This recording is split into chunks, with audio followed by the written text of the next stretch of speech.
Reka dusome amagambo y'Imana yanditse mu rwandiko Paulo yandikiye Abaroma 12 uriya murongo wa 3. Ndababwira umuntu wese muri mwe mbwirijwe n'umuntu nahawe, mwe kwifata uko mutari, ahubwo mutekereze mwitonze, kuko Imana yegereye umuntu wese kwizera. Ndagira ngo mu gitaramo cyacu tuganire amagambo yo kwizera. Dushima Imana kubyo imaze kudukorera kandi tuyiragiza n'ibiri imbere. Aya magambo nashatse ko tuganira umutwe w'ijambo ryitwa kwizera. Imana yageneye umuntu wese kwizera. Kwizera ni amagambo make cyane yoroheje yavuga ngo kwizera, amagambo 3. Mu Gifaransa bavuga ngo ni foi, F-O-I. Icyongereza bavuga ngo ni faith. Igiswahili kikayita ngo ni imani. Abaheburayo 11 murongo wa mbere uravuga ngo kwizera ni ferme assurance de ce qu'on espère, ni démonstration de celle qu'on ne voit pas. Nukumenya rwose ibyiringirwa udashidikanya. Aya magambo aroroshe cyane kuyavuga gutya, ariko urumva gushira mu bikorwa biraremereye. Ni démonstration de celle qu'on ne voit pas. Nukwerekana icyo utabona, nukwerekana ibitagaragara.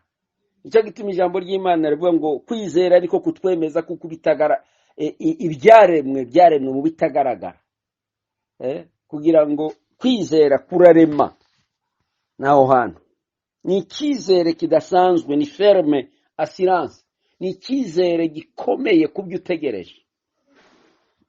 Urwandiko rwa 2 Korinto 5 umurongo wa 7 Paulo aravuga ngo tugenda tuyoborwa no kwizera, ntituyoborwa n'ibyo tureba. Kwizera kurayobora. Bibiliya yerekana kuko iyo usaba wizeye uhabwa. Matayo 21 uriya murongo wa 22. Imana yatanze kwizera kuzuye, kuko tubisomye hariya ngo nimutekereze mwitonze. Imana yagabiye umuntu wese kwizera. Yahaye umuntu part yo kwizera. Yageneye umuntu wese kwizera kwiwe. Imana itanga kwizera en qualité et en quantité. Igutanga mu buryo bunoze kandi kwinshi. Jambo ry'Imana ryatwereka ngo Abikorinto ba mbere 10 umurongo wa 13.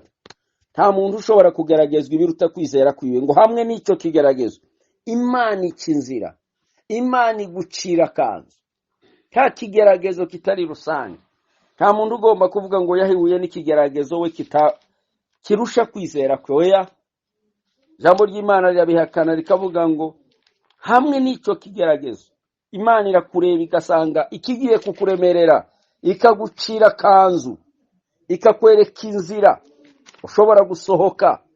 Nicyo gituma tugomba kugira kwizera mu byo dukora, nidusenga, mu bibazo duhura nabyo, tubanze kwizera. Tushiremwo kwizera, kwizera kugire umwanya uhagije. Luka, butumwa bwiza bwa Yesu Kristo bwanditswe na Luka igice cya mbere umurongo wa 37 aravuga ngo kuko ari nta jambo Imana ivuga ngo rihere. Nicyo gituma ugomba kwizera. Iby'Imana yavuze izabisohoresha umurava wayo. Bibiliya irerekana yuko igikorwa cyose udakoranye kwizera ni icyaha. Tekereza iryo jambo nawe. Igikorwa cyose udakoranye kwizera ni icyaha. Abaroma 14 uriya murongo wa 23. Igikorwa cyose udakoranye kwizera. Kwizera kubanziriza ibintu byinshi, kuyobora byose. 14:23 Abaroma. Beyayo. Kandi igikorwa cyose kidakoranywe kwizera kiba ari icyaha. Umva rero kwizera kongere kugira imizi, kongere gushikame mu mutima no mu bugingo bwacu, kugira ngo ibyo dusaba tubihabwe n'Imana. Inzitizi zo kwizera zibaho. Iya mbere, reka tuvuge nka zingahe. Iya mbere nuko utemera ko ufite kwizera. Ijambo ry'Imana Paulo yabwiye ab'Itesalonike ngo nimumenye yuko kwizera kwanyu kwamamaye. Kwizera kwanyu kurazwi.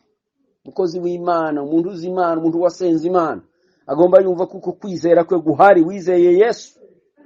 Kandi imirimo yo kwizera wagiye uyikora. Kwizera kwawe kurazwi.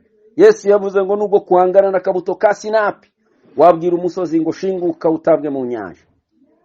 Tekereza nawe uko kwizera ufite n'imyaka ukumaranye, uragufite, ariko inzitizi Satani aguteza nuko kukubwira ko kwizera kwawe ari guke, ari guto, bigatuma ucika intege. Icya kabiri nuko utamenya ubushake bw'Imana. Kutamenya ubushake bw'Imana. Abaefeso igice cya 5 umurongo wa 17 haravuga ngo nimushakashake murebe ko mwamenya icyo Umwami ashima. Mushakashake murebe ko mwamenya icyo Umwami ashaka. Kujua mapenzi ya Mungu ni kimwe mu kintu gikingura kwizera. Kwizera kwe kukazamuka. Ariko utazi ubushake bw'Imana ugenda mu mwijima. Ibyo usengera, ibyo usaba Imana ubisabe mu kwizera. Icya gatatu mu nzitizi zo kwizera nuko utagira ubushake bwo kubaha.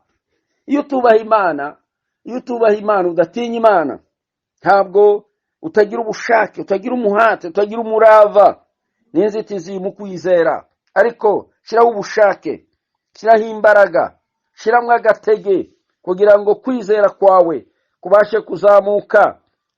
Iyo dusoma Abaroma igice cya 1 umurongo wa 5 haravuga ngo niwe waduhesheje igikundiro no kuba intumwa kubw'izina rye, kugira ngo mu mahanga yose habemwo abumvira Imana babiheshejwe no kwizera. Habeho kwizera kandi ubigire mu bushake. Nawe wumve kuko ugomba kugira ubushake bwo kubaha Imana. Mbese nuguhatana, nugukora ibishoboka kubaha Imana mu mutima wawe. Cyakane inzitizi yo kwizera nuko utatura neza, ukatura nabi. Abaroma 10 umurongo wa 10 Paulo aravuga ngo umuntu niyatura n'akanwa kakemera ko Yesu ari Umwami azakizwa. Kwatura umurongo wa 10 kuko umutima ari umuntu yizeza akabarwaho gukiranuka, kandi akanwa akaba ariko yatuza agakizwa. Kwatura neza. Abaheburayo 10:23 haravuga ngo nimugire kwatura kwiza. Kwatura kuvuga n'akanwa. Ngonde spirituelle mwisi y'umwuka bazabumva amagambo yacu twatura, bazabumva amagambo tuvuga. 10:23 haravuga ngo 23 dukomeze kwatura ibyiringiro byacu tutanyeganyega, kuko wasezeranije ari uwo kwizerwa. Dukomeze kwatura kwizera kwacu, kuko wasezeranije ari uwo kwizera. Twabivuze hariya ngo nta jambo ivuga ngo rihere. Wadusezeranije n'uwo kwizerwa, ntahemuka. Iyo niyo Mana yacu, ntihemuka, ntitetereza. Ni Imana nziza, ni Imana irindi jambo yavuze ikazarisohoresha umurava wayo. Urwandiko rwa mbere Paulo yandikiye Timotheo 6 uriya murongo wa 12. Urwandiko rwa mbere 6. Urwandiko rwa mbere 6:12 Timotheo haravuga ngo uje urwana intambara nziza yo kwizera, usingira ubugingo buhoraho ubwo wahamagariwe, ukanabwaturira kwatura kwiza imbere y'abahamya benshi. Ukanabwaturira kwatura kwiza imbere y'abahamya benshi. Gira kwatura kwiza. Isi y'umwuka yumva ibyo twatura tukizera. Imigani 10 umurongo wa 20 haravuga ngo ururimi rw'umuntu, havuga uburyo bwo kwatura n'ururimi. 18 umurongo wa 20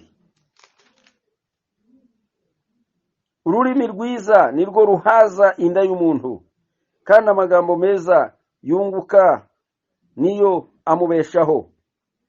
21 ururimi nirwo rwica kandi nirwo rukiza, abarukunda bazatungwa n'icyo ruzana. Urumva nawe ko ururimi rwawe rushobora kugukiza kubera kwatura ntituzajya dusenga tujye twatura ibyiza tukajya twatura ibibi, tujye twatura ibyiza ku bantu, ku muryango, ku misozi yacu, ku matorero yacu, ku miryango yacu, ku bayobozi bacu, mu gihugu cyacu, ku badukunda, ku batwanga, twatura ibyiza. Kandi icyo watura nicyo kizababaho, kuko turabahesha umugisha. Niko ijambo ry'Imana rivuga, kwatura kwiza tugukomeze, kuko ijambo ry'Imana ryavuze. Inzitizi ya gatanu ni ukutagira imirimo yo kwizera. Yakobo yavuze kuri 2:26, aravuga ngo kwizera kudafite imirimo kuba gupfuye.